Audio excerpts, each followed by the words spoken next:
ನಮಸ್ಕಾರ. Speed news ವಿಶೇಷ ಕಾರ್ಯಕ್ರಮಕ್ಕೆ ಸ್ವಾಗತ. ನಾನು ಸುನಂದ ಅನ್ಸೂಯ. ನನ್ನ ಹೆಮ್ಮೆಯ ಅಜ್ಜಿ ಚೆನ್ನಮ್ಮನವರು ನಮ್ಮನ್ನು ಅಗಲಿದ್ದಾರೆ. ಈ ಸತ್ಯವನ್ನು ನನಗೆ ಅರ್ಗಿಸಿಕೊಳ್ಳೋದಕ್ಕೆ ಆಗ್ತಾ ಇಲ್ಲ. ಅವರ ಅಗಲಿಕೆ ಇಡೀ ಕುಟುಂಬಕ್ಕೆ ಹಾಗೆ ನನಗೆ ತುಂಬಲಾರದಂತಹ ನಷ್ಟ ತಂದಿದೆ. ಚೆನ್ನಮ್ಮ ಅವರು ಕೇವಲ ಅಜ್ಜಿ ಆಗಿರಲಿಲ್ಲ, ಇಡೀ ಕುಟುಂಬವನ್ನು ಒಟ್ಟಾಗಿ ಹಿಡಿದಿಟ್ಟಿದ್ದಂತಹ ಒಂದು ಗಟ್ಟಿ ನೆಲೆ, ಹಾಗೆ ಮನೆಯ ದೊಡ್ಡ ಆಧಾರ ಸ್ತಂಭವಾಗಿದ್ದರು ಚೆನ್ನಮ್ಮ ಅಜ್ಜಿ. ಮನೆಗೆ ಬಂದ ಯಾರೊಬ್ಬರನ್ನ ಸಹ ಅವರು ಹಸಿದಂತಹ ಹೊಟ್ಟೆಯಲ್ಲಿ ವಾಪಸ್ ಕಳಿಸ್ತಾ ಇರಲಿಲ್ಲ.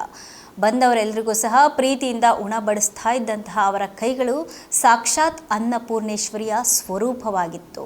ಅವರ ಆತಿಥ್ಯ, ಸರಳತೆ ಮತ್ತು ಮಮತೆಯ ಮಾತುಗಳು ನನ್ನ ಜೀವನದ ಒಂದು ದೊಡ್ಡ ಸ್ಫೂರ್ತಿ.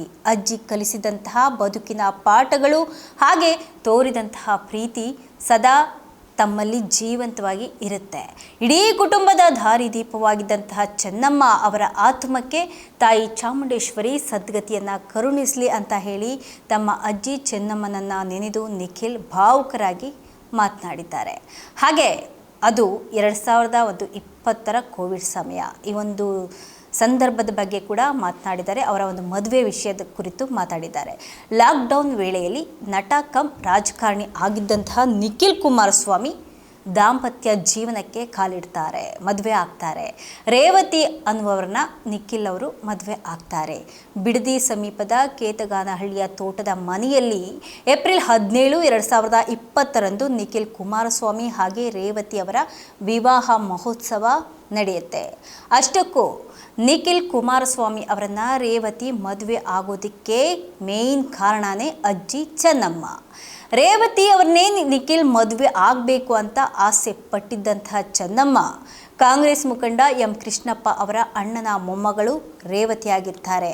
ರಿಯಲ್ ಎಸ್ಟೇಟ್ ಉದ್ಯಮಿ ಮಂಜುನಾಥ್ ಅವರ ಪುತ್ರಿ ರೇವತಿ.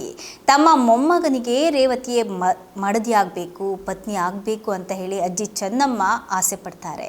ಒಪ್ಪಿಗೆ ಕೇಳಿದ್ದು ಕೂಡ ಚೆನ್ನಮ್ಮ ಮಾತ್ರ ಅಂತೆ. ಅಂದರೆ ಹಿರಿಯವರೆಲ್ಲ ಕೂತ್ಕೊಂಡು ಕುಟುಂಬದಲ್ಲಿ ಮಾತುಕತೆ ಮಾಡ್ತಾರೆ. ಮದುವೆ ರೇವತಿ ಮತ್ತು ನಿಖಿಲ್ ಅವರ ಮದುವೆ ಮಾತುಕತೆ ಮಾಡ್ತಾರೆ. ಆದರೆ ನಿನಗೆ ನನ್ನ ಮೊಮ್ಮಗ ಇಷ್ಟನಾ, ನಿಖಿಲ್ ಕುಮಾರಸ್ವಾಮಿ ಅವ್ರನ್ನ ಮದುವೆ ಆಗೋದಕ್ಕೆ ನಿನಗೆ ಒಪ್ಪಿಗೆ ಇದೆಯಾ ಅಂತ ಕೇಳಿದ್ದು ಮಾತ್ರ ಅಜ್ಜಿ ಮಾತ್ರ ರೇವತಿಗೆ ಕೇಳಿದ್ದು ಅಂತ ಹೇಳಿಬಿಟ್ಟು ಚೆನ್ನಮ್ಮ ಅವರು ಮಾತ್ರ ಅವ್ರು ರೇವತಿ ಹತ್ರ ಕೇಳ್ತಾರೆ. ಈ ರೀತಿಯಾಗಿ ಸ್ವತಃ ನಿಖಿಲ್ ಕುಮಾರಸ್ವಾಮಿ ಅವರೇ ಅದನ್ನು ನೆನಪು ಮಾಡಿಕೊಂಡಿದ್ದಾರೆ, ಮದುವೆ ಆಗುವಂಥ ಒಂದು ಸಮಯವನ್ನು. ಅಜ್ಜಿಯ ಅಂತಿಮ ದರ್ಶನ ಪಡೆದು ಮನೆಯವರಿಗೆಲ್ಲ ಧೈರ್ಯ ಹೇಳಿದಂತಹ ಎಲ್ಲರಿಗೂ ಸಹ JDS ಯುವ ನಾಯಕ ನಿಖಿಲ್ ಕುಮಾರಸ್ವಾಮಿ ಎಕ್ಸ್ ಖಾತೆ ಮೂಲಕ ಧನ್ಯವಾದವನ್ನು ಕೂಡ ಹೇಳಿದ್ದಾರೆ. ನಮ್ಮ ಕುಟುಂಬಕ್ಕೆ ಎದುರಾಗಿರುವಂತಹ ಈ ಒಂದು ಅತ್ಯಂತ ಕಷ್ಟದ ಹಾಗೆ ದುಃಖದ ಸಮಯದಲ್ಲಿ ನಮ್ಮೊಂದಿಗೆ ನಿಂತಹ ಪ್ರತಿಯೊಬ್ಬರಿಗೂ ನನ್ನ ಹೃದಯಪೂರ್ವಕ ಧನ್ಯವಾದಗಳು.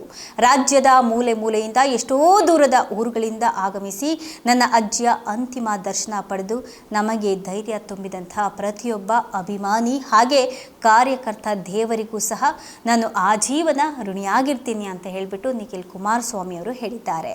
ಇದಾಗಿತ್ತು ಇವತ್ತಿನ ವಿಶೇಷ. ನಿರಂತರ ಸುದ್ದಿಗಾಗಿ ನೋಡ್ತಾ ಇರಿ ಸ್ಪೀಡ್ ನ್ಯೂಸ್ ಕನ್ನಡ. ಸುದ್ದಿ ನಿಮ್ಮದು, ವೇಗ ನಮ್ಮದು.